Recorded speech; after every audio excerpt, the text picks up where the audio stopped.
Bienvenidos a un nuevo video de ciencias sociales, en este caso para grado sexto. Vamos a estar hablando un poco del nomadismo y el sedentarismo. Los dos entendidos como modos de vida diferenciales, uno generando procesos de traslado de las tribus y grupos de pobladores, de humanos, y el otro, el sedentarismo, donde se establece un grupo en un lugar, o una población en específico en un lugar, a través de prácticas agrícolas y entre otros elementos dinámicos que permitieron el desarrollo del sedentarismo. Entonces, el nomadismo, trasladarse de un lugar a otro buscando recursos, y el sedentarismo, establecerse en un solo lugar. Entonces, el cambio de nomadismo a sedentarismo fue un proceso gradual. Tienen que entenderlo, no de un momento a otro, sino donde el ser humano se dio cuenta, siendo nómada, que los frutos caían, de ese fruto surgía un árbol que daba nuevamente frutos, y así el ser humano empezó a denotar: hey, miren, esto pasa naturalmente, esto es bueno, nos podemos centrar en un solo lugar y empezar a establecer prácticas agrícolas. Claramente en ese momento no lo llamaban prácticas agrícolas ni nada por el estilo, ni el ser humano tenía claro que era la agricultura. Es hasta hoy en día que hacemos el análisis que podemos denominar que eso fue la semilla del cambio del nomadismo al sedentarismo, la agricultura.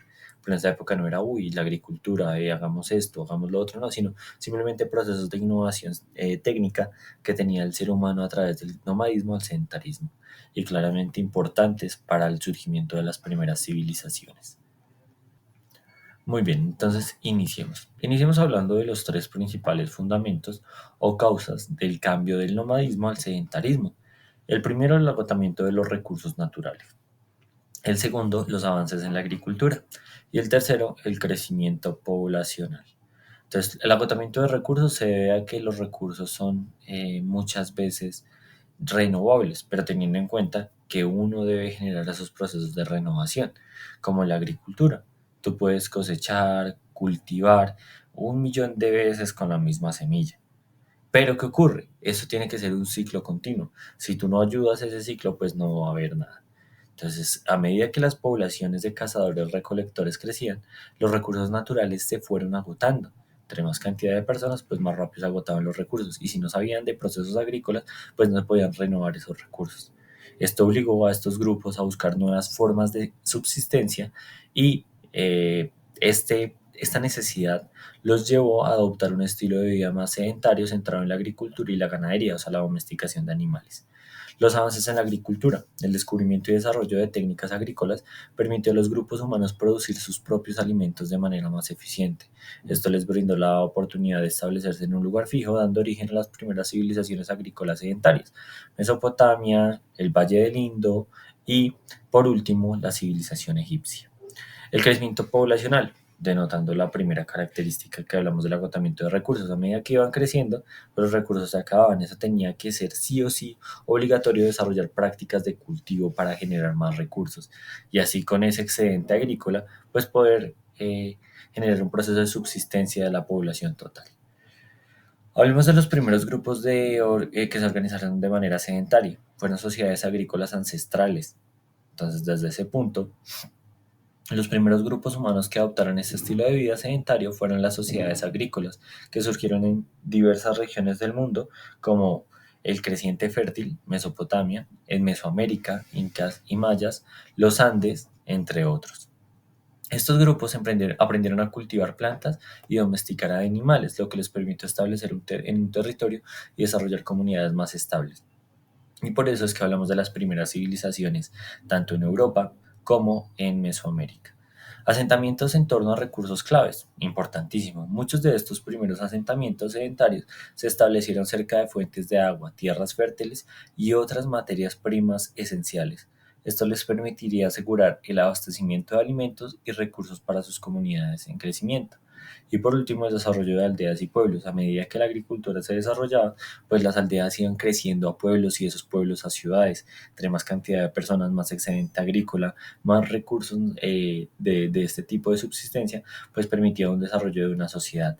Y el implicar que una mayor cantidad de población esté en un territorio determinado permitía el desarrollo social, político y económico, o sea, de las prácticas. Necesitamos un gobernante, necesitamos una persona que organiza a nivel político la sociedad, necesitamos tenemos una distribución económica equitativa para que a todos nos alcancen los recursos. El desarrollo de la agricultura y su impacto en el sedentarismo, pues ya hemos hablado bastante de esto. Si quieren pueden pausar el video, leer la diapositiva para complementar, pero es un poco más del tema que hemos venido trabajando. La agricultura impactó directamente al sedentarismo. Sin ella no hubiera sido posible el desarrollo de las sociedades sedentarias, porque si no hubiera existido agrícola, pues simplemente seguimos siendo tribus nómadas y no habría un desarrollo evolutivo en nuestras sociedades. Ahora bien, ¿cuáles son las evoluciones a nivel de técnicas agrícolas? Primero las primitivas, recolección de frutos, caza y pesca rudimentaria, o sea, las primeras bases de lo que es el sedentarismo. Después el desarrollo de la agricultura, cultivo de cereales, legumbres y hortalizas. Después viene la tecnología de riego, sistemas de canales y presas para irrigar los campos, mejora de herramientas, arados, hoces y otros instrumentos de labranza. Después almacenamiento avanzado, silos, graneros y técnicas de conservación. Todo esto es un proceso continuo, ¿no? Que lleva varios años, la verdad, no es un momento a otro lo que, como surgirían estas técnicas de cultivo y almacenamiento, ¿no? Sino de manera gradual. Cada vez que las personas se iban dando cuenta que podían ser más técnicas, iban desarrollando este tipo de prácticas. Es así que la recolección más básica y la caza de animales, llegamos a las grandes civilizaciones con técnicas de almacenamiento supremamente avanzados, campos agrícolas fértiles y un desarrollo muy tecnificado de la agricultura y la domesticación de animales. Y así surgirían las primeras aldeas y ciudades. A medida que las comunidades nómadas comenzaron a asentarse y desarrollar la agricultura, las primeras aldeas y ciudades empezaron a aparecer.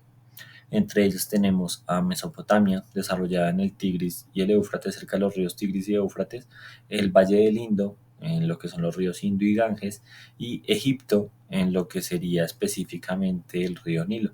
Ahí agregando lo que fue a nivel asiático, las civilizaciones que se desarrollaron en esa zona hacia el río Huangho y Yangtze, el río amarillo y azul. Entonces, eso lo hablaremos más adelante cuando hablemos de esas civilizaciones específicamente y cómo surgieron primeramente esas civilizaciones para entender un poco la dinámica a nivel social, político y económico. Pero ahorita como nos estamos entrando a nivel del nomadismo al sedentarismo, son un elemento importante para entender, hey, surgieron gracias al sedentarismo. ¿Ok? ¿Cuáles son los elementos de organización social y política de los grupos sedentarios? Que eso fue algo que se desarrolló gracias a la agricultura y el sedentarismo. Primero las estructuras familiares, que pasaron de ser núcleos familiares más pequeños a complejizarse, a más grandes. Después la gobernanza y liderazgo. Para gobernar esas grandes aldeas o pueblos se necesitaba una persona que supiera distribuir, que supiera gobernar, que supiera mandar. Entonces eso generó que existieran líderes, consejos de ancianos y grupos que tomaran las decisiones por el pueblo. Y la especialización y visión del trabajo, que es algo muy importante a nivel de lo que es específicamente hablar de, hey, tú eres bueno cazando, vas a cazar. Tu hijo quiere ser un cazador, entonces desde chiquito se prepara para ser cazador. Tú eres bueno cultivando y recolectando, tú vas a ser el agricultor de la aldea. Tú eres bueno con las artesanías, tú vas a trabajar la orfebrería, la artesanía, entre otras cosas, y así sucesivamente, dividiendo el trabajo en la sociedad. Y eso genera avances tecnológicos y artísticos en las sociedades sedentarias. El desarrollo de la agricultura ya lo hemos hablado, que se tecnificó los procesos agrícolas, pero a nivel arquitectónico fue algo importante. A medida que se masificaban las ciudades y las aldeas, se necesitaban ciudades más grandes, perdón, se necesitaban viviendas más grandes, lo que generó que las técnicas de construcción de viviendas se fueran denotando, se fueran perfeccionando. Y así podemos ver construcciones en adobe, piedra y madera, dando lugar a estilos arquitectónicos distintivos en cada región, Mesoamérica, Asia, Europa y África. Ahora bien, el impacto del sedentarismo en la vida cotidiana y la cultura es simplemente sintetizar toda esta información. Nuevamente les digo, pueden parar el video y leer, pero si lo abreviamos un poco, es que gracias al sedentarismo y el establecimiento de estas aldeas y pueblos antiguos, arcaicos, en un lugar en específico, se pudieron desarrollar grandes civilizaciones, lo que permitió el desarrollo evolutivo de la sociedad a lo largo de la historia. Y por último, hablemos de las primeras civilizaciones que surgieron gracias al cambio del nomadismo al sedentarismo. Ya les mencioné, Mesopotamia. Una de las primeras civilizaciones en desarrollarse fue la de Mesopotamia, ubicada entre los ríos Tigris y Éufrates en la actual región de Irak. El sedentarismo permitió a los sumerios, acadios, babilonios y otros establecer ciudades-estados, desarrollar la agricultura, el comercio y sistemas de escritura cuneiforme, los primeros rasgos de escritura humana. En Egipto antiguo, la civilización egipcia cerca al río Nilo, y gracias a este proceso de agricultura se volvieron sedentarios, lo que permitió el desarrollo de una sociedad estratificada con una sofisticada organización política, administrativa y religiosa. Todos estos datos que les estoy dando son simplemente un resumen, un abstract de todo lo que vamos a ver cuando veamos las primeras civilizaciones. Y en el Valle del Indo, entre los ríos Indo y Ganges, ¿vale? Para que tengan en cuenta. Y con esto terminaríamos, chicos. Espero les haya gustado mucho el video. En la tutoría avanzaremos un poco más, hablaremos un poco más de este tema. Pero pues bueno, para no extenderme más, chicos, muchísimas gracias. Nos vemos en la tutoría y recuerden estar siempre pendientes del material de apoyo. Muchas gracias.